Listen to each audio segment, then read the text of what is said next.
wildfire officials have a message for you. The next 3 days in BC could be very tough.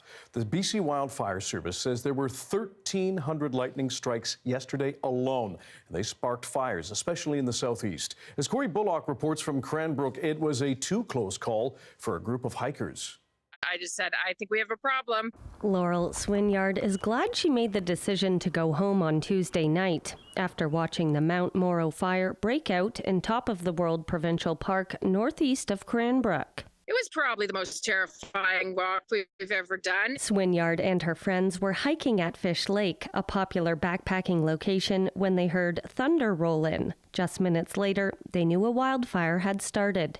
As we were walking out, you could look back and see the red glow, which, made the decision that definitely was a smart call. The Mount Morrow fire is one of many blazes that have sparked in the Southeast Fire Centre in recent days, leaving a thick haze over Cranbrook and other cities. Wildfire experts say they expect more fires to begin. We are going to see lightning. We saw 1,300 lightning strikes yesterday, many of which started fires in the Southeast Fire Centre, and we'll pick up more today. Chapman says the lightning caused a cluster of fires to start in the West Kootenay near Nelson after a weather system moved north from the United States.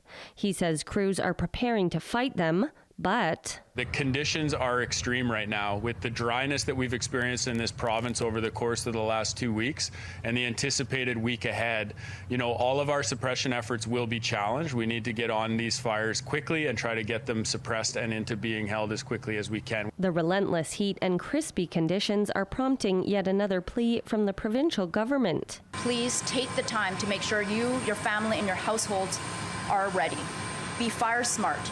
Ensure your insurance is up to date. Being prepared and vigilant, just as Swinyard and her friends were. We made it out in 1:45, which is about half an hour quicker than we went in. So it was pretty fast, and we sang at the top of our lungs for 2 straight hours, and it was not good. The BC Wildfire Service is forecasting another 7 days of hot weather in the interior. Corey Bullock, CBC News, Cranbrook. Now, as the number of wildfires in BC continues to grow, so do the evacuation orders and alerts. Our Janella Hamilton joins us now with the numbers. Janella.